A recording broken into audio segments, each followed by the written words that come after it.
हाँ जी, तो अब हम थोड़ी सी बात करेंगे सॉल्वेंट्स के हवाले से कि कौन कौन से सॉल्वेंट्स सॉल्यूशन के लिए यूटिलाइज किए जाते हैं फार्मास्यूटिकल सॉल्यूशंस के। उसमें सबसे जो यूजफुल हमारे पास सॉल्वेंट है वो वाटर है। एंड वाटर में हमारे पास एक कैटेगरी जो है वो प्यूरिफाइड वाटर है for drinking. Purified water for drinking जिसको कि हम कॉमनली टेप वाटर भी कहते हैं। ये प्यूरिफाइड वाटर फॉर ड्रिंकिंग वैसे हमारे यहाँ का जो टेप वाटर है और जो वाटर फॉर ड्रिंकिंग है ऑब्वियसली उसमें बहुत ज़्यादा डिफरेंस है। डेवलप्ड कंट्रीज में purified water for drinking he tape water कहलाता है। ओके जी, तो ये वाटर जो है फार्मास्यूटिकल मैन्युफैक्चरिंग के लिए, किसी भी तरह की फार्मास्यूटिकल मैन्युफैक्चरिंग के लिए ये वाटर यूटिलाइज नहीं किया जा सकता अनटिल एंड अनलेस अगर कहीं पर मेंशन हो कि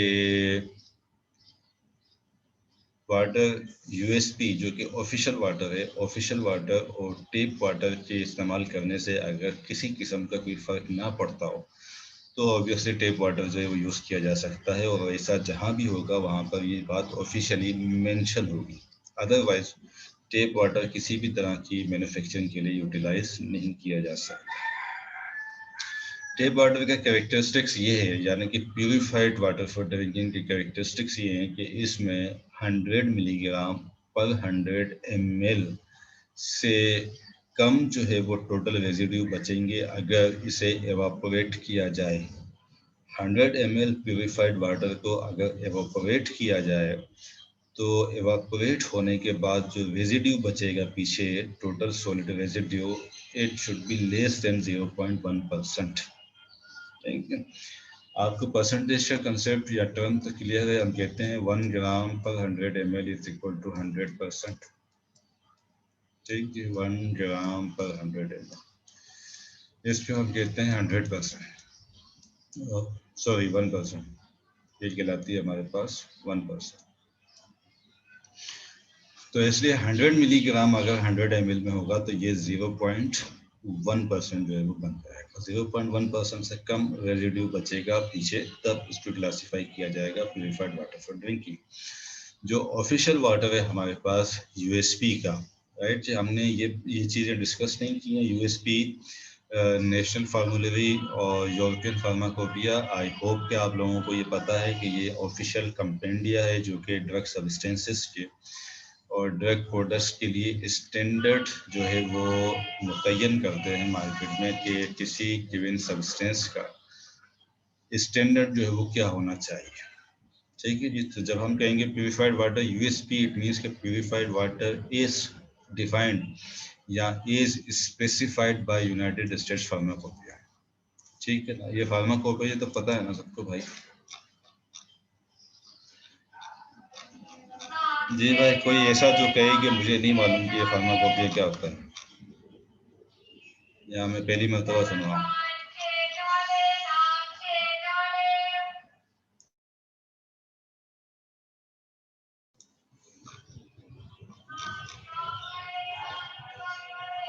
जी भाई चलिए।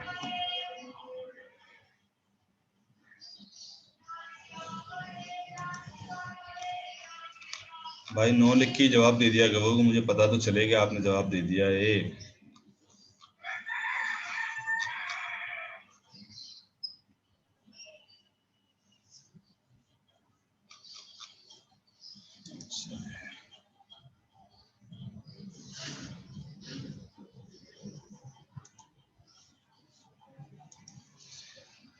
जी भाई, कोई आवाज आ रही है आप लोगों को मेरी, या क्या कोई कब्रिस्तान से बातें कर रहा हूँ मैं? जी सर, आ रही आ रही है।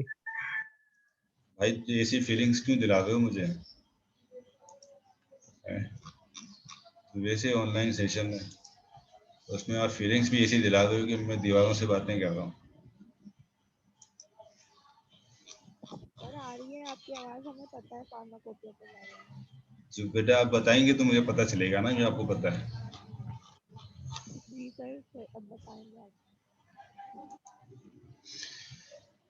हाँ जी, तो प्यूरिफाइड वाटर यूएसपी का, इसमें 1 मिलीग्राम पर 100 ml से कम रेजिड्यू बचेगा। ठीक है, यानी कि एसटी कंडीशन ये होगी कि purified water USP contains not more than 1 milligram per 100 ml total solid residue, or it should not contain not more than 0.001% solid residue. Aqueous dosage forms में प्यूरिफाइड वाटर यूज किया जाता है except parenteral administration. Parenteral administration होगी तो हम एक और water की साइड पे चले जाते हैं, डेट इज स्टेराइल वाटर या water for injection. Water for injection उसकी अलग कैरेक्टरिस्टिक्स हैं। प्यूरिफाइड वाटर यूएसपी तमाम डोजेज फार्म्स में यूज किया जा सकता है, पेरेंटल में नहीं जाएगा। प्यूरिफाइड इसको किया जा सकता है through distillation method, ion exchange method and reverse osmosis. तीन तरह की ये टाइप्स हैं जिनके तहत आप इसको प्यूरिफाई कर सकते हैं। इनके क्या क्या एडवांटेज हैं, आपने अपने ब्रीफ छोटा छोटा सा पैराग्राफ आपके बुक चैप्टर में दिया हुआ है, ये आपने वहां से रीड कर लेना है कि प्यूरिफाइड वाटर की जो मेथड्स हैं डिस्टिलेशन, आयन एक्सचेंज और रिवर्स ऑस्मोसिस, उनके क्या क्या एडवांटेजेस हैं। इनमें से डिस्टिलेशन तो आपने वैसे भी फर्स्ट सेकंड ईयर तक पढ़ ही लिया होगा, आयन एक्सचेंज भी थर्ड ईयर तक आ ही जाता है और रिवर्स ऑस्मोसिस भी फोर्थ ईयर में आ ही जाता है इन डिटेल। राइट जी, यहाँ पर आप ब्रीफ इसको जो है रीड आउट कर देंगे चैप्टर से।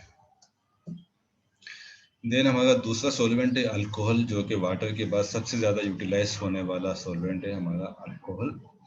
ठीक है, वाटर के साथ मिक्सचर बना के भी हम इसको यूटिलाइज कर सकते हैं, जहाँ पर ये कहलाता है हाइड्रो अल्कोहलिक मिक्सचर।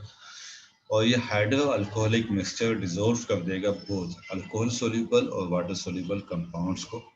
इसी वजह से ये यूजफुल है to extract active constituents from crude drugs. Crude drugs जो प्लांट सोर्सेस का जो मेन क्रूड या रॉ फॉर्म में जो ड्रग अवेलेबल होती है, उसमें से ड्रग्स को एक्सट्रैक्ट करने के लिए ये सॉल्वेंट बहुत ज़्यादा यूजफुल होता है। कौन सा? हाइड्रो अल्कोहलिक, जिसमें वाटर और अल्कोहल का मिक्सचर होता है। अच्छा जी, इसमें प्रोपोर्शन कितना प्रोपोर्शन होगा? 40% वाटर होगा या 60% अल्कोहल होगा, 40-60 होगा, 50-50 होगा या 70-30 होगा? ये रेशियोज वेरी किए जा सकते हैं अकॉर्डिंगली कि कौन सी ड्रग्स कितना ज़्यादा रेशियो मौजूद है वाटर सोल्यूबल या अल्कोहल ड्रग्स का। ठीक है, so according to USP, alcohol is defined as where C2H5OH exists at 15.56 Celsius in the concentration of 94.9% to 96%। 94.9 से लेकर 96% C2H5OH होगा इन वाटर एट 15.56 सेल्सियस पे, तो ये कहलाएगा अल्कोहल USP। इसी तरह से जो डिहाइड्रेटेड अल्कोहल है या जिसको हम अल्टरनेटिवली कहते हैं वाटर फ्री अल्कोहल, वो वाटर फ्री अल्कोहल भी 100% नहीं होता, 99.55% C2H5OH होता है। ठीक है, तो ये हमारे पास उसका स्टैंडर्ड हो गया डिहाइड्रेटेड अल्कोहल का और अल्कोहल अकॉर्डिंग टू USP। जी, तो क्या यूजेस है हमारे पास अल्कोहल के लिए? बहुत सारे ऑर्गेनिक कंपाउंड्स की सॉल्यूशन बनाने के लिए यूज किया जाता है। ठीक है जी, as a drug, alcohol itself as a drug और एज एन अदर एक्सिपिएंट्स के तौर पर यूटिलाइज किया जाता है, यानी कि एज अ सॉल्वेंट भी काम कर रहा होता है, एज एन एक्सिपिएंट भी काम कर रहा होता है। जब ये एक्सिपिएंट के तौर पर जाएगा तो एंटी माइक्रोबियल प्रिजर्वेटिव के बेनिफिट्स प्रोवाइड कर रहा होता है। अल्कोहल सोल्यूबल और वाटर इनसोल्यूबल कंपाउंड्स दोनों ड्रग्स की सॉल्यूशन बनाने के लिए यूटिलाइज किया जा सकता है। एज अ सॉल्वेंट भी काम करेगा, एज एन एक्सिपिएंट भी काम करेगा। As an excipient taste maker के तौर पर भी यूज किया जाता है, as an taste maker antimicrobial preservative के तौर पर भी काम करता है और फ्लेवरिंग एजेंट के तौर पर भी बेनिफिट दे सकता है। अच्छा, अल्कोहल की अगर फॉर एग्जांपल अगर हमारे पास अल्कोहल सोल्यूबल ड्रग्स की क्वांटिटी ज़्यादा है, सारी ड्रग अल्कोहल सोल्यूबल है, वाटर सोल्यूबल नहीं है, तो इट मीन्स कि हमें अल्कोहल जो है वो ज़्यादा रिक्वायर्ड होगा। अगर हम कहीं पर बहुत ज़्यादा अल्कोहल यूटिलाइज नहीं कर सकते, कंजप्शन नहीं करवा सकते, पर्टिकुलरली जब ओरल सॉल्यूशन की बात आती है, ओरल सॉल्यूशन चूँकि प्रोडक्ट ओरली इंजेस्ट की जाएगी और वहाँ पर इतना ज़्यादा अल्कोहल जो है वो कंज्यूम नहीं किया जा सकता, ऐसी जगहों पर ग्लाइकोल या ग्लिसरीन के साथ जो है वो अल्कोहल को रिप्लेस किया जा सकता है लार्जर क्वांटिटीज के लिए। अच्छा जी, इसके साथ साथ अल्कोहल ना सिर्फ ये कि उसके बेनिफिट्स हैं, और यही वजह है कि जो हमने प्रीवियस स्लाइड में भी बात की थी कि ओरल इंजेक्शन के लिए पर्टिकुलरली हमें ध्यान रखना है, क्योंकि अल्कोहल पोटेंशियली टॉक्सिक और अनडिजायर्ड फार्माकोलॉजिकल इफेक्ट्स भी अपने साथ कैरी करता है। इसीलिए जो फेडरल ड्रग एडमिनिस्ट्रेशन यूएसए की जो एजेंसी है एफडीए की जो रिकमेंडेड लिमिट्स हैं अल्कोहल इनटेक के लिए, not as an alcohol intake but as a limit in oral solution में अल्कोहल की लिमिट कितनी होनी चाहिए एज एन कंटेंट। तो 6 ईयर्स से जो यंगर चिल्ड्रेन है उनके लिए अगर प्रोडक्ट बनाई जा रही है तो 0.5% लिमिट है, 0.5% से ज़्यादा नहीं होना चाहिए। 6 से 12 ईयर्स के पेशेंट्स के लिए प्रोडक्ट बनाई जा रही है तो 5% लिमिट है, मैक्सिमम 5% होना चाहिए, 5% से ज़्यादा नहीं जा सकते। और 12 ईयर्स ओल्डर एंड एडल्ट्स के लिए लिमिट 10% है, 10% से ज़्यादा अल्कोहल नहीं होना चाहिए किसी ओरल प्रोडक्ट में जिसको कि ओरली इंजेस्ट करना, ऐसी प्रोडक्ट में नहीं होना चाहिए। एक और अल्कोहल एज अ सोलवेंट हमारे पास काम करता है जिसका स्टैंडर्ड जो है वो है अकॉर्डिंग टू नेशनल फार्मूलेरी, जिसमें इक्वल वॉल्यूम होता है अल्कोहल का, इक्वल वॉल्यूम होता है प्यूरिफाइड वाटर का। लेकिन जब हम बात करते हैं in terms of total ml तो वो सम उसका प्रोवाइड नहीं करता, यानी कि अगर 50 ml अल्कोहल लिया जाए और 50 ml वाटर लेके मिक्स कर दिया जाए तो ये 100 ml नहीं बनाता बल्कि 97 ml बनाता है। द रीज़न बीइंग कि इसमें कंट्रैक्शन होती है, लिक्विड कंट्रैक्ट करता है आपस में, जब इंटरेक्ट कर रहा होता है तो ये कंट्रैक्ट भी कर रहा होता है। कंट्रैक्ट करने की वजह से जब हम इसे मेजर करेंगे तो ये 100 ml नहीं बल्कि 97 ml आएगा। याद रखने की बात ये है कि डाइल्यूट अल्कोहल नेशनल फार्मूलेरी का वो अल्कोहल है जहाँ पर इक्वल वॉल्यूम होगा अल्कोहल अकॉर्डिंग टू यूएसपी और इक्वल वॉल्यूम होगा purified water according to USP on the standards of USP. दूसरे हमारे पास सॉल्वेंट्स ग्लिसरीन है और प्रोपाइलिन ग्लाइकोल है। ग्लिसरीन आप सबने कभी ना कभी वैसे भी यूज़ किया होगा, क्लियर सिरपी लिक्विड है, स्वीट टेस्ट इसमें होता है, मिसेबल है, दोनों के साथ, वाटर के साथ भी मिसेबल हो सकता है, अल्कोहल के साथ भी हो सकता है। इसका मतलब ये हुआ कि ग्लिसरीन को हम एज अ को सोलवेंट यूटिलाइज कर सकते हैं, वाटर के साथ भी और अल्कोहल के साथ भी। ठीक है, इसकी प्रॉपर्टीज जो है वो अल्कोहल से कंपेरेबल है, अल्कोहल जैसी इसकी कैरेक्टरिस्टिक्स है, सिवाय इसके कि इसकी विस्कोसिटी जो है वो ज़्यादा होती है ग्लिसरीन की एज कम्पेयर टू अल्कोहल। तो ग्लिसरीन की विस्कोसिटी ज़्यादा है तो विस्कोसिटी की वजह से जो सॉल्यूशन बनने का जो रेट है, सॉल्यूशन रेट है, वो थोड़ा सा स्लो हो जाएगा as compare to alcohol. Alcohol की ही तरह ग्लिसरीन में भी प्रिजर्वेटिव क्वालिटीज़ जो है वो मौजूद हैं। देन हमारे पास प्रोपाइलिन ग्लाइकोल है, प्रोपाइलिन ग्लाइकोल भी मिसेबल है, दोनों के साथ, वाटर के साथ भी और अल्कोहल के साथ भी, और ग्लिसरीन के सब्स्टिट्यूट के तौर पर प्रोपाइलिन ग्लाइकोल जो है वो काम करता है। अगर हमने कहीं ग्लिसरीन को सब्स्टिट्यूट करना हो तो ज़्यादातर जो मॉडर्न फार्मास्यूटिकल्स में जो नई प्रोडक्ट्स आजकल आ रही है उनमें ज़्यादातर ग्लिसरीन की जगह पर प्रोपाइलिन ग्लाइकोल को प्रेफर किया जाता है। सॉरी। अच्छा जी, इसके साथ साथ फाइनली हमारे पास सॉल्यूशन की स्ट्रेंथ, यहाँ तक हमने सॉल्वेंट्स की बात कर ली, जो थोड़ी बहुत हमने सॉल्वेंट्स की बात करनी थी वो यहाँ तक कर ली। अब हम बात करते हैं कि सॉल्यूशन की जो स्ट्रेंथ है उसको एक्सप्रेस कैसे किया जाता है।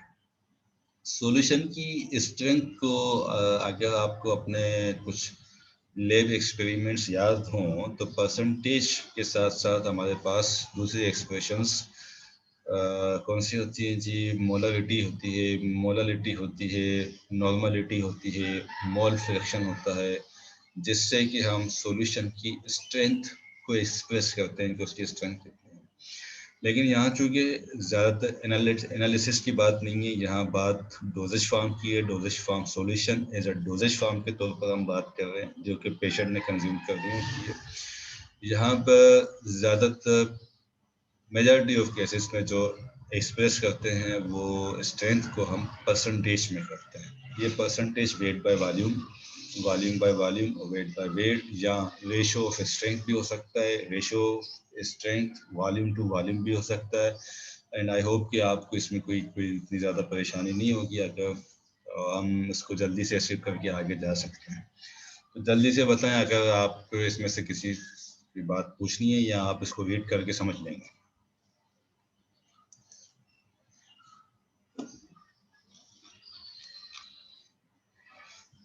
जी जल्दी से बताएं भाई, जल्दी से बताएं।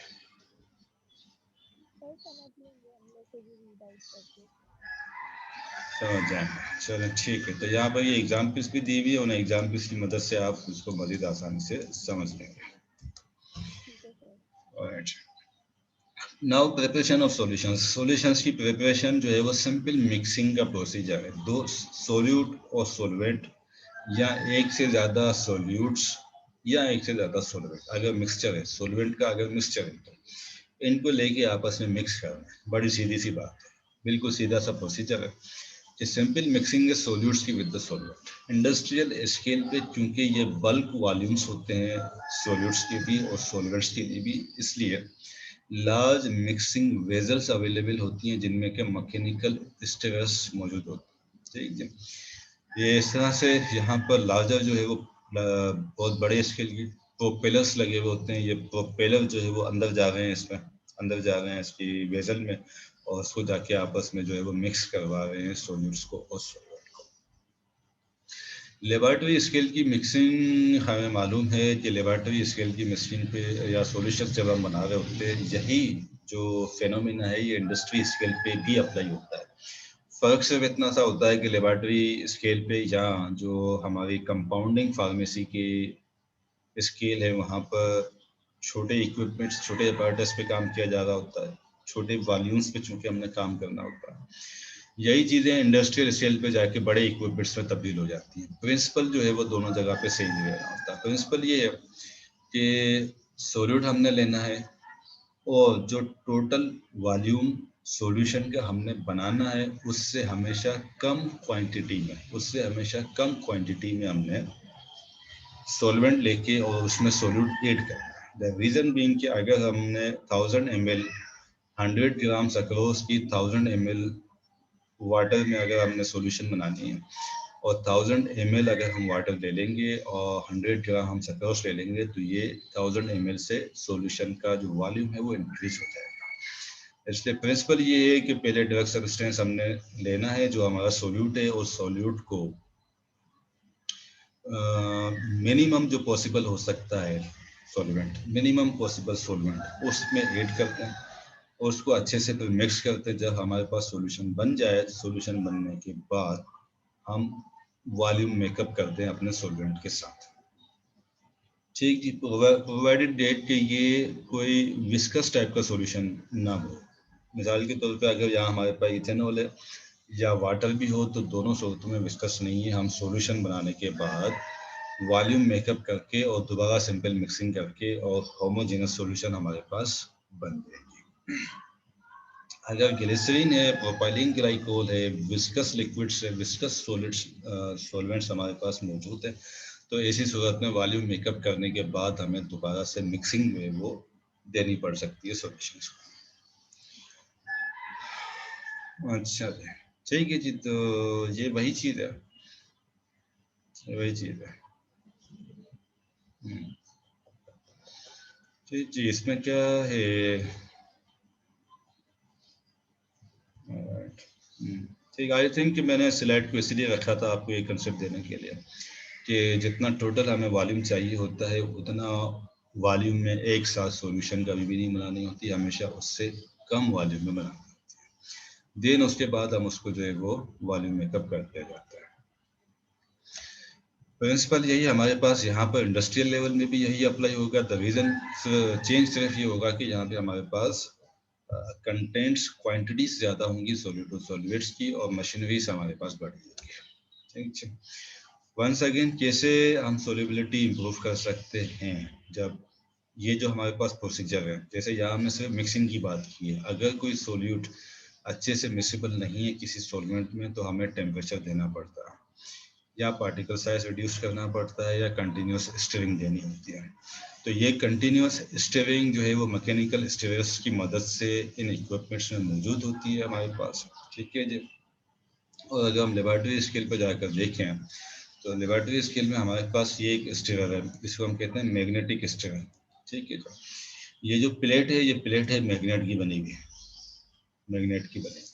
ठीक है, इसको हॉट प्लेट भी कह सकते हैं, हॉट प्लेट मैग्नेटिक स्टीयर, क्योंकि इसमें टेम्परेचर का भी ऑप्शन होता है। ये प्लेट जो है वो हॉट हो जाती है, हॉट होके ये सॉल्यूशन को जो है वो टेम्परेचर प्रोवाइड कर सकती है। अच्छा, अब इस बीकर के अंदर जो है वो एक कैप्सूल रखा हुआ है मैग्नेट का, मैग्नेट का कैप्सूल जो है वो रखा है। इस मैग्नेटिक प्लेट के नीचे जो है वो एक रोटेटिंग प्लेट है, जो प्लेट रोटेट करती है। उस रोटेशन करने की वजह से इस बीकर के अंदर रखा हुआ जो कैप्सूल है वो भी रोटेट करता है स्पीड के साथ। प्रोवाइडेड बहुत छोटे से लेकर बहुत बड़े कैप्सूल्स, मैग्नेटिक कैप्सूल्स आते हैं, डिपेंडिंग कि हमारी विस्कोसिटी कैसी है और हमारा सॉल्यूशन का कंटेंट कितना है, उसके अकॉर्डिंगली वो कैप्सूल हम इसमें जो है वो रखते हैं। यहाँ से हम उसका टेम्परेचर और रोटेशन स्पीड जो है वो सेट होती है यहाँ से। ठीक है जी, तो इस तरह से ये हमें रोटेशनल स्पीड भी मिलती है और टेम्परेचर भी मिलता है। तो ये स्टीयरिंग तो हमारे पास मौजूद होती है। अगर स्टीयरिंग हमें चाहिए, हम हाथ से नहीं मिला सकते उसको, अपनी मैनुअल स्टीयरिंग हम नहीं कर सकते, तो हमारे पास लेबोरेटरी स्केल पे भी और इंडस्ट्रियल स्केल दोनों ही जगह पे स्टीयर्स मौजूद होते हैं। टेम्परेचर के बारे में हमने केयरफुल रहना है हमेशा, क्योंकि टेम्परेचर सेंसिटिविटी, पर्टिकुलरली जो टेम्परेचर सेंसिटिव कंपाउंड्स हैं, उनकी जिस टेम्परेचर पर मैक्सिमम सेंसिटिविटी है, उससे ऊपर टेम्परेचर नहीं जाना चाहिए। और इसके और भी रीजंस हो सकते हैं जो कि हम देखेंगे सिरप्स में। ठीक है जी, और हमारे पास क्या है, ये हमारे पास मिक्सर्स हैं। जैसे हमने ये एक मैग्नेटिक स्टीयर देखा, इसी बीकर को उठा के अगर मैं इसके नीचे यहाँ पे रख दूँ, यहाँ पे रख दूँ, तो ये मिक्सिंग का काम इन प्रोपेलर्स से जो है वो मैं ले सकता हूँ। ये थोड़े लार्ज स्केल के प्रोपेलर्स या स्टीयर्स हैं, जो कि लैब्स में भी यूटिलाइज होते हैं, इंडस्ट्री में भी यूटिलाइज हो सकते हैं। राइट, ये है हमारे पास सोनिकेटर की एक एग्जांपल। सोनिकेटर, सोनिकेट से भी मीन क्या, साउंड वेव्स, जहाँ पर हम टेम्परेचर नहीं प्रोवाइड कर सकते, या विगरस टाइप की मैकेनिकल स्टीयरिंग नहीं प्रोवाइड कर सकते ड्यू टू एनी रीजन, जिसमें से ज़्यादातर रीज़न यही होता है कि कंपाउंड सेंसिटिव हो सकता है हीट से और मैकेनिकल स्टीयरिंग से। तो ऐसे में यहाँ साउंड वेव्स जनरेट करके और जो पार्टिकल्स हैं सोल्यूट के, उनको जो है मोबिलाइज किया जाता है विद इन द सॉल्यूशन, जिससे उसकी सोल्युबिलिटी इंक्रीज होती है। ये हमारे पास वाटर बाथ सोनिकेटर है। वाटर बाथ तो आपने यकीनन फैकल्टी की लैब में भी देखा होगा, लेकिन ये वाटर बाथ ऐसा है कि इसमें सोनिकेशन की प्रॉपर्टीज मौजूद होती हैं। राइट जी, तो वाटर बाथ में डिप कर दिया जाता है सैंपल को, उस वाटर का जो सैंपल है, देन वाटर में से सोनिकेशन जनरेट होती है, साउंड वेव्स जनरेट होती है, और साउंड वेव्स सोल्युबिलिटी को इम्प्रूव कराती है। अच्छा जी, फाइनल हमारे पास क्या है, यहाँ तक यहाँ इस टॉपिक के हवाले से कि टी डोजेज फॉर्म और सॉल्यूशन का जो डोजेज यूनिट बनता है, वो अमूमन टी स्पून और टेबल स्पून फुल बनता है। टी स्पून फुल 5 ml के आसपास का डोज प्रोवाइड करता है। इसीलिए आपने देखा होगा कि अमूमन जितने भी सॉल्यूशंस, सिरप्स, सस्पेंशंस वगैरह मार्केट में अवेलेबल हैं, उनका जो उनके पैकेज के ऊपर जो डोज लिखा हुआ होता है, वो अकॉर्डिंग टू पर 5 ml लिखा होता है। जैसे कि 50 मिलीग्राम पर 5 ml, 100 मिलीग्राम पर 5 ml, 150 मिलीग्राम, 125 मिलीग्राम पर 5 ml। पेशेंट को बताने के लिए और पेशेंट से कम्युनिकेट करने के लिए solution as a dosage form जो स्ट्रेंथ बताई जाती है, वो है पर 5 ml या पर 15 ml की टी स्पून फुल या टेबल स्पून। तो 5 ml के आसपास बनती है टी स्पून की, और 15 ml की बनती है टेबल स्पून की। अच्छा जी, देन ड्रॉपर्स हमारे पास, ड्रॉपर जो है वो हमारे पास ऑफिशियल होना चाहिए। वैसे जो ओरल सॉल्यूशंस हैं उनमें बहुत सारी सॉल्यूशंस के साथ आपने पर्टिकुलरली जो बच्चों के लिए प्रोडक्ट्स आती हैं उनमें आपने कैलिब्रेटेड स्पून्स भी देखे होंगे जिन पे बाकायदा मार्किंग होती है कि जब आप यहाँ तक फिल करेंगे तो 5 ml होगा या यहाँ तक फिल करेंगे तो 2 ml होगा। ये स्पून भी होते हैं और कप्स भी होते हैं, मेजरिंग कप्स भी होते हैं, ताकि एक्यूरेसी को इंश्योर किया जा सके। क्योंकि किसी के घर में स्पून का साइज कोई मौजूद होता है, किसी के घर में कोई साइज मौजूद होता है, वो साइज टू साइज वेरी करने की वजह से डोज जो है वो एक्यूरेट नहीं जा पाता। इसकी वजह से ऑफिशियल जो है वो बनाए जाते हैं स्पून्स और कप्स।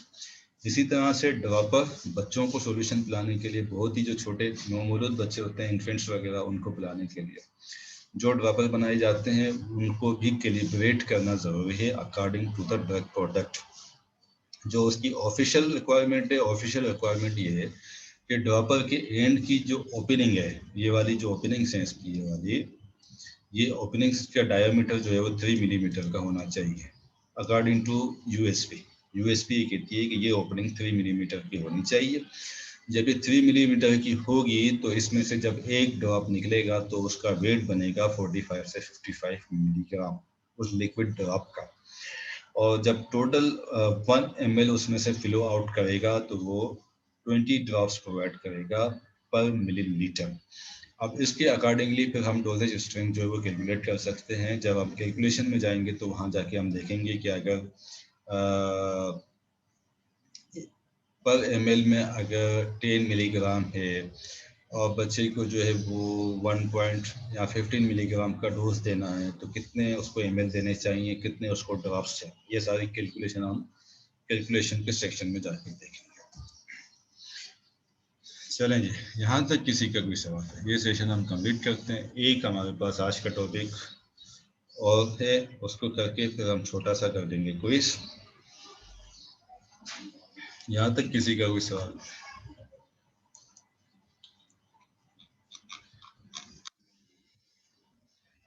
अच्छा जी, हमारे पास जो पार्टिसिपेंट्स की स्ट्रेंथ है वो सुबह के मुकाबले में शाम की और भी ज़्यादा कम है। एक बात जो भाई आप तमाम लोग याद रखिएगा, दोबारा से सुन लें, अच्छे से सुन लें, और ये बात रिकॉर्डिंग में भी जा रही है। जो लोग रिकॉर्डेड लेक्चर के तौर पे इसको सुन रहे होंगे वो भी ये बात ध्यान से सुन लें कि मैं आपको शुरू में बता चुका हूँ कि यहाँ पर क्विज कंडक्ट किए जाएंगे इंटरेक्टिव सेशन में। इंटरएक्टिव सेशन की पार्टिसिपेशन ही आप लोगों के 10 नंबर बनाएगी, वो 10 नंबर जो कि मेरे पास इंटरनल इवैल्यूएशन में शामिल होते हैं। इसलिए अगर किसी का नेट खराब है, कोई पहाड़ों की बुलंदी पे रहता है, या कोई गारों की गहराई में रहता है, या कोई वादियों के अंधेरों में रहता है, जो भी किसी को जो भी प्रॉब्लम है वो ये सोच ले कि वो अपने 10 नंबर को कंप्रोमाइज करेगा या नहीं करेगा। अपने 10 मार्क्स को कंप्रोमाइज अगर नहीं करेगा तो भाई अपने लिए सॉल्यूशन ढूंढे चीज़ों को मैनेज करने के लिए, और अगर कंप्रोमाइज कर सकता है तो फिर well and good, no problem, no problem है।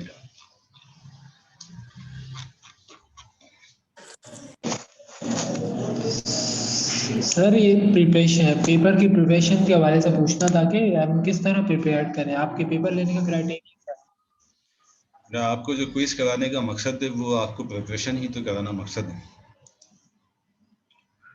सर थ्योरी की बात कर रहा हूँ कि थ्योरी में आप क्या देते हैं, रीजनिंग देते हैं, शॉर्ट क्वेश्चंस, ये बता दें। थ्योरी के भी क्वेश्चंस जो है वो आपके पास क्विज में आ जाएंगे। वहाँ पे आपके पास क्विज में ये ऑप्शन होगा कि आप उसको अटेम्प्ट ना करें, सिर्फ अपने जहन में जो है वो उसका जवाब सोच लें, लेकिन आप उसको अटेम्प्ट ना करें। या अगर करें भी तो कर लें, आपके पास स्पेस मौजूद होगा, टाइप कर सकते हैं तो कर लें, तो वो क्वेश्चंस भी जो है वो आ जाएंगे। ज़्यादातर मैं आपको ये बता सकता हूँ कि मेरे पास रीजनिंग वाले अमूमन क्वेश्चंस जो नहीं होते। डोजेज फॉर्म का अभी तक मैं किए नहीं सकता क्योंकि डोजेज फॉर्म में फर्स्ट टाइम पढ़ा रहा हूँ। इसका पेपर मैं कैसा बनाऊंगा डिस्क्रिप्टिव का, ये जब मैं बनाने बैठूंगा तो उसके बाद ही आपको ज़्यादा अच्छे से बता सकता हूँ। अभी तो यूँ समझ लीजिए कि मैं आपको सिर्फ तुक्के ही मार सकता हूँ कि क्या होगा। तो इसलिए उस वक्त तक का इंतज़ार कर लें जब मैं क्वेश्चन बनाने बैठूंगा, ताकि मुझे भी पता चले कि मैंने क्या बनाया है। सर वैसे हम ज्यादा मतलब थ्योरी पे फोकस करें ना सर, हमें रीजनिंग में प्रीवियस जो हमने डोजेज फॉर्म पढ़ी है तो उसमें हमें रीजनिंग में ही ज्यादा प्रॉब्लम आई है। तो आप थ्योरेटिकल पेपर देंगे तो सर ये हमारे लिए हेल्पफुल होगा, तो इसमें थोड़ी सी। रीजनिंग किस तरह की रीजनिंग? नहीं ना, एक तो बड़ी बुनियादी चीज़ें हैं, या वो रीजनिंग है जिसके ऊपर आपकी थ्योरी जो वो बेस करती है। मिसाल के तौर पे अगर आपसे पूछा जाए कि जी एक 3 ईयर ओल्ड चिल्ड्रन को आप कौन सा डोजेज फॉर्म प्रेफर करेंगे और क्यों करेंगे?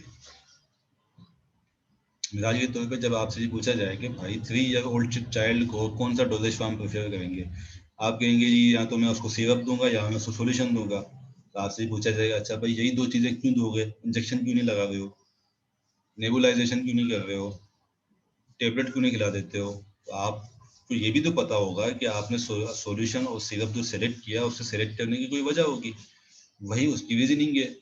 आप ये कहेंगे कि ये चूंकि बच्चा ये टेबलेट तो ले नहीं सकता, स्वेलो नहीं कर सकता, आप ये कह सकते हैं कि जी इसका गेस्ट्रोइंटेस्टाइनल सिस्टम इतना डेवलप नहीं है कि ये टेबलेट को डाइजेस्ट कर सके, उसको प्रोसेस कर सके। आप फिर ये कहेंगे कि जी चूंकि ये 3 ईयर ओल्ड चिल्ड्रेन है और इसके लिए हमारे पास ओरल डोजेज फॉर्म में फिजिबिलिटी मौजूद है डोजेज फॉर्म बनाने के लिए, हमें और कोई मसाइल नहीं है, तो क्या ज़रूरत है कि हम इंजेक्शन लगा के इसको तकलीफ दें? कोई ना कोई वजह तो आपके पास, जब आप जवाब देते हैं तो जवाब देने का आपके पास हमेशा रीज़न होता है। मिसाल के तौर पे आपसे पूछा जाए पाकिस्तान के कितने सूबे हैं, तो आप कहेंगे यार इतने सूबे हैं। तो भाई आप 20 क्यों नहीं कह देते? 20 ना कहने की कोई वजह है ना, वही वजह उसकी रीजनिंग होती है। अब आप ये बताइए कि आप कौन सी रीजनिंग की बात कर रहे हैं, किस तरह की रीजनिंग की बात कर रहे हैं?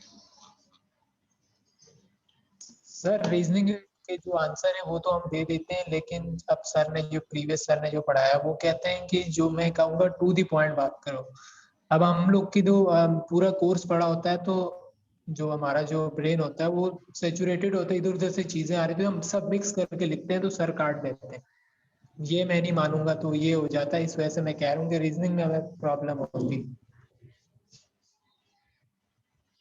अच्छा,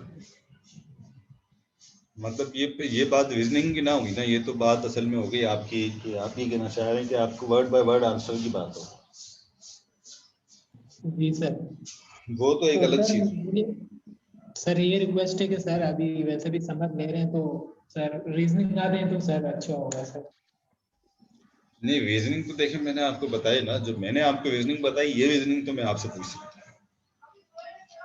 सर ये तो आसान आ जाएगा तो इंशाल्लाह लिख लेंगे। हूँ। मिसाल के तौर पे अभी आपने सॉल्वेंट्स पढ़े, अगर आपसे जो है वो कहा जाए कि जी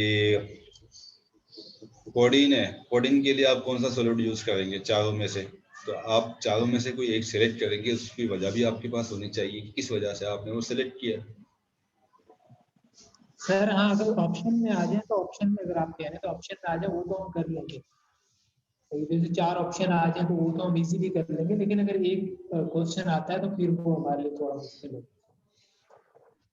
देखें भाई, बात वंस अगेन ये है कि अभी तो ये बात मैं आपको इस तरह की कोई कमिटमेंट दे नहीं सकता कि जी मैं रीजनिंग दूंगा या नहीं दूंगा।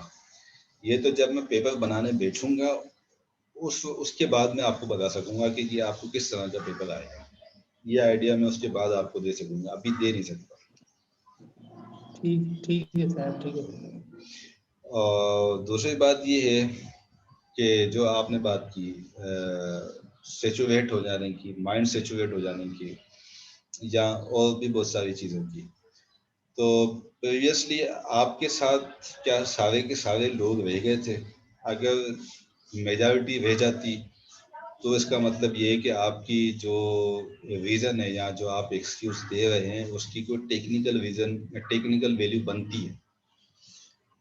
अगर मेजॉरिटी आपके साथ नहीं होती थी तो इसका मतलब ये है कि आपको रिकंसिडर करना है अपने एक्सक्यूजेस को। वजह ये कि आप ये सोचें कि जी क्वेश्चन का स्ट्रक्चर किस तरह से होगा या क्वेश्चन की नेचर क्या होगी, आप इस चीज़ पे ध्यान दें कि जैसा भी क्वेश्चन आए आप उसको डील किस तरह से करेंगे।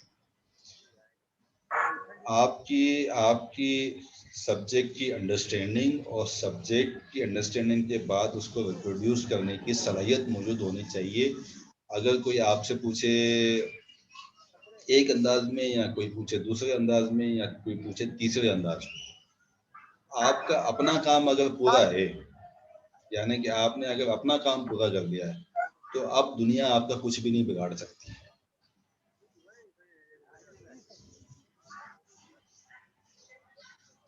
समझ गए मेरी बात आप अहमद? Yes sir. जी।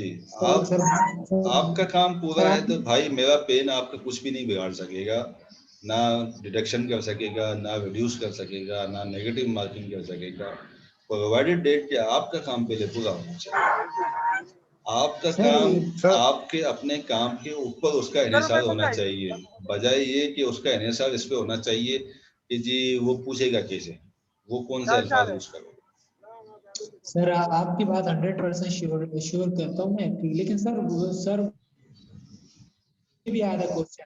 अब सर ने ये भी नहीं देखा कि बच्चों ने लिखा है चलो 0.1 भी नंबर देते नहीं, लेकिन डायरेक्ट क्रॉस काट, तो इस तरह तो नहीं होगा ना सर। पढ़ कर मेरे सारे पेपर वो क्लियर है एक्सेप्ट डोजेज। तो ये सर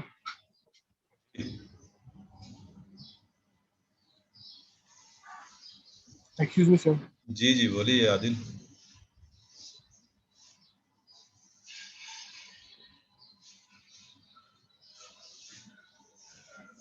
जी जी भाई बोले।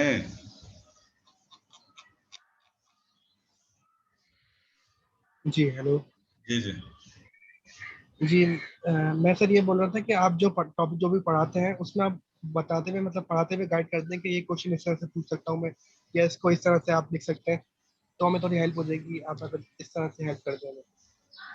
मैडम मैं आपको पेपर ही क्यों ना दे दूं बना के, ये ज्यादा नहीं सर आसान नहीं हो पेपर, जाएगा? सर ये नहीं बोल रहा मैं, मतलब मैं ये बोल रहा हूँ कि टॉपिक पढ़ाते हुए आप थोड़ा गाइड कर दें कि ये इस तरह से पूछ सकता हूँ, तो उससे थोड़ी हेल्प हो जाएगी, मतलब कंफ्यूजन थोड़ी कम हो जाएगी। आपने अभी तक कितने एग्जाम दिए जिंदगी में? टोटल काउंट करके बताएं कि मैंने इतने एग्जाम दिए लाइफ में, जो आपने अपने शऊर में दिए हैं, होश आवास में दिए हैं।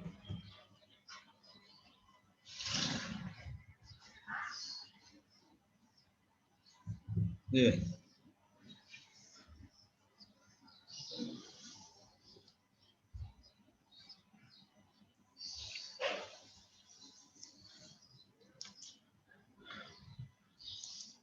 भाई देखो, आपके ना इस सवाल का मतलब सीधा सा ये है कि आप सिर्फ आसानियां ढूंढना चाहते हैं, आप अपने एफर्ट्स नहीं पुट अप करना चाहते। आप आपके अंदर एक खौफ बैठा हुआ है कि आपको पेपर निकालना है, आपको असल में पढ़ने से कोई मतलब नहीं। आपका सवाल सॉरी टू से, लेकिन ये इंडिकेट ये करता है कि पढ़ने से कोई मतलब नहीं है। बात ये है कि जवाब कहाँ से देना, ये बताता हूँ। अगर आप इसको इस तरह से सोचें कि भाई ये आपका टॉपिक है, इस टॉपिक के ऊपर अगर आपकी ग्रेप अच्छी है, तो अब इससे क्या फर्क पड़ता है कि मैं आखिरी स्लाइड से पूछूं या पहली स्लाइड से पूछूं? निशान मारने का मतलब तो ये है कि फिर ये सारा टॉपिक मैं आपको क्यों पढ़ा रहा हूँ, मैं आपको एक स्लाइड पे निशान लगा के ना दे दूं। तो आप पहले इस चीज का फैसला करें कि आपने पढ़ना है या आपने सिर्फ गेर मार के निकालना है।